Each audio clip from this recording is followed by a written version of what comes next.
Hey Brandon, glad to have you back onto the channel, and let's talk about what was going on this week in China tech and K-web.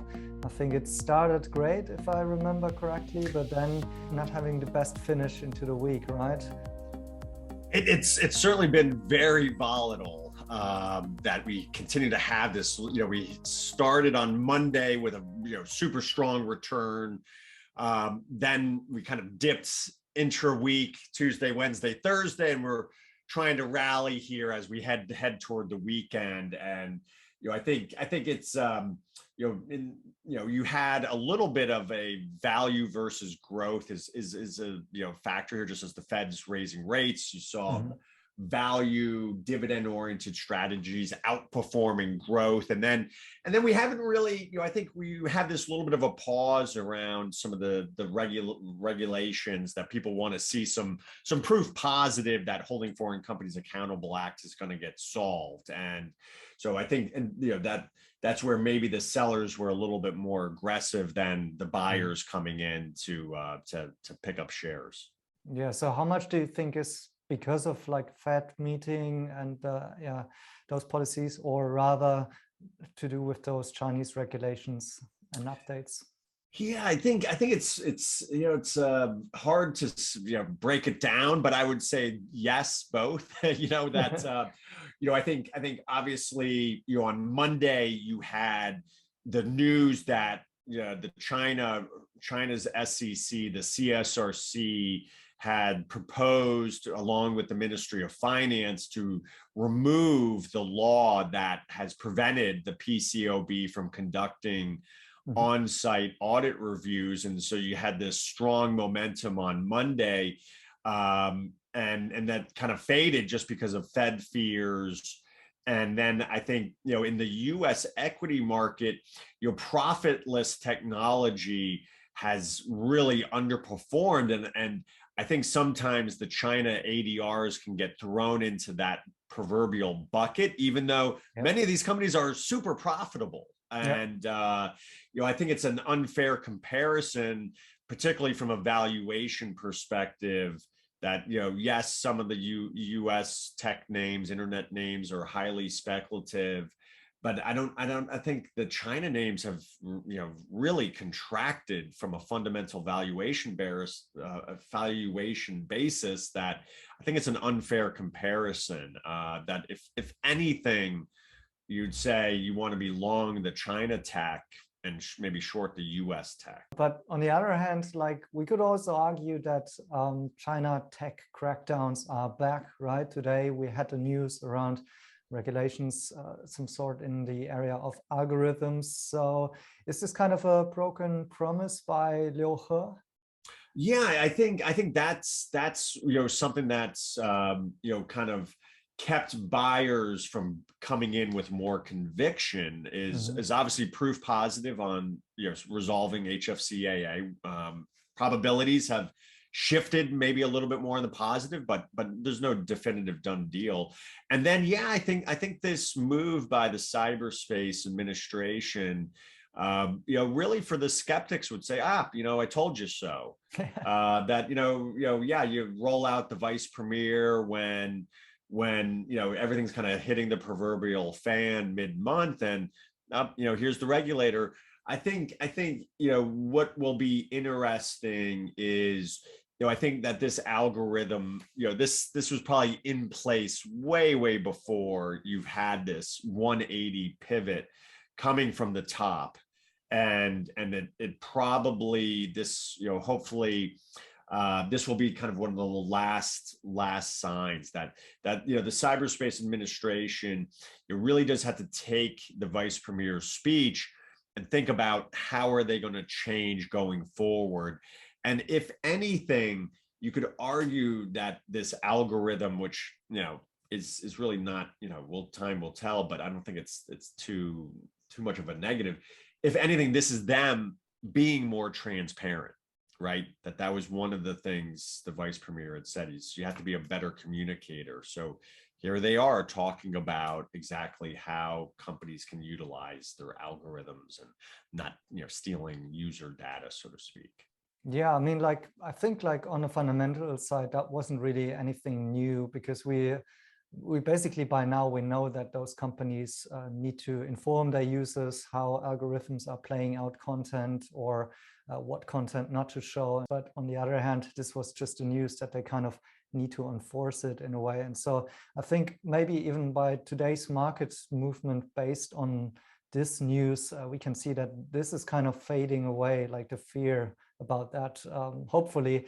On the other hand, you were writing in your channel last night today that China is kind of under the microscope and is treated maybe also a bit unfairly because on the other hand, we also have COVID lockdowns and possibly economic stimulus coming up just because the economy really needs it, clearly. And still, China tech is kind of suffering despite we possibly will see such kind of a movement, right? And in the US equities, we've seen quite a different approach when prospects of just getting stimulus was really a big catalyst for tech generally. Yeah, 100%. I think there's a lot of emphasis on the outperformance of the US equity market, relative to non-US markets.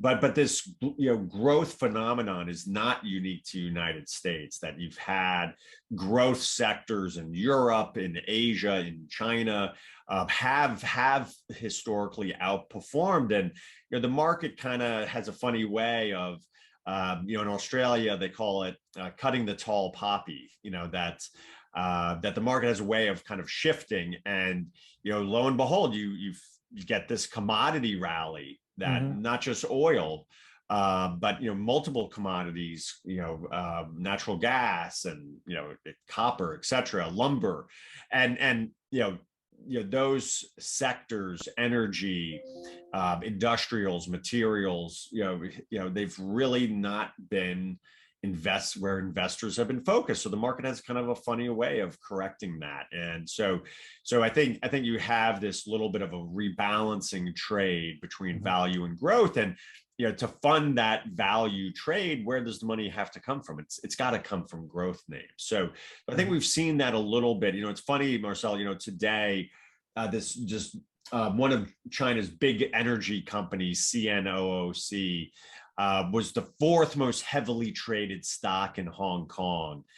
And that never happens. And it tells you everything you need to know about what was happening in China and Hong Kong today. That was value. Here's this, who owns Sinopec? Like, who owns this big energy, big stock, big energy company? Nobody. Nobody. Yeah, you want to, you invest in, particularly you invest in emerging markets for growth. And but lo and behold, here you have a little bit of a value rally. And it's hard to say exactly what inning or where we are in that kind of rebalancing act between value and growth. But I think in the case of China, you could argue those names are so cheap. You can't say that about every growth stock, every growth market. But in the case of China, these Hong Kong US ADRs are so inexpensive, and the companies are buying. Here's Tencent, buying back stock 8 days in a row now, right? So exactly, because they also have the cash to fund it and they are profitable on top of that. So it's not even just a growth story. On the outlook, like what's coming up next week? Do we have any specifics on, let's say, any monetary stimulus coming in or any policy updates that you're watching? Yeah, 100%. I think in the background is the talk about, how is China going to address, what is kind of slowing growth in terms of the economy. Now, again, our view's been that export-driven manufacturing has really benefited from global stimulus, and that's just invariably going to slow. I mean, just think about all the people who bought a Peloton over the course of the last 2 years, and you just have taken 5 years of Peloton demand and jammed it into 2, and lo and behold, Peloton, their new order growth was quite disappointing. So China's, as the world's factories benefited from that. So it becomes more of a domestic consumption. Like, what levers are they going to pull? It's got to be domestic consumption. And so I think you're going to see, we saw the VAT tax. They've talked about lowering lowering the VAT. And, certainly I think there's more fiscal policies will come, but monetarily, there is the belief that you could see a bank reserve requirement ratio cut as soon as next week. That would be a pretty aggressive move. But again, I think, the market, similar to the market needs catalysts, right? You need this conviction for why buyers should come in. And I think that would be a pretty strong statement if we see it. If we don't get it, it's still in the cards. It's still going to come. We just don't necessarily know when. So it could be it could be next week, could be the week thereafter, or next month. It's coming. And markets, again, tend to be a little bit more forward looking.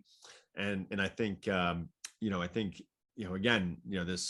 this comeback in terms of Chinese equities, that would be another area that maybe investors are under allocated to and could catch the market by surprise. Will be interesting to see, like, if there will be a moment where also the US indices and Chinese tech is diverging again, like, or if they're going in sync with the US markets following the Fed policy. So won't be easy for China tech to catch up anytime soon. That's at least a sentiment out there right now. And I think, like you mentioned, like, currently we need some kind of catalyst or new trust, right? And possibly, the deadline for the CSRC proposal is coming up soonish. So hopefully we'll get something there, and maybe even from the US side, some sort of feedback, which we still are lacking right now. Yeah, and 100%. I think you're going to have next Saturday would be the 2-week quiet period ending on comments on removing this law that prevented. So that would be that'd be a very good thing. And I think it's interesting. I think it's the U.S. regulators are very conservative. They're not but it would be interesting to if we had some feedback just based on what's a pretty strong move. And certainly I think we'll continue to kind of monitor the situation. It's obviously very fluid, and we hope for the best, but you got to prepare just in case if not. And making sure that you can do ADR conversion is important for all investors, just in case the two sides can't figure it out. Okay, let's see how it pans out next week. Thanks again, and let's catch up again. Looking forward to it. Have a great weekend, Marcel. You too. See ya.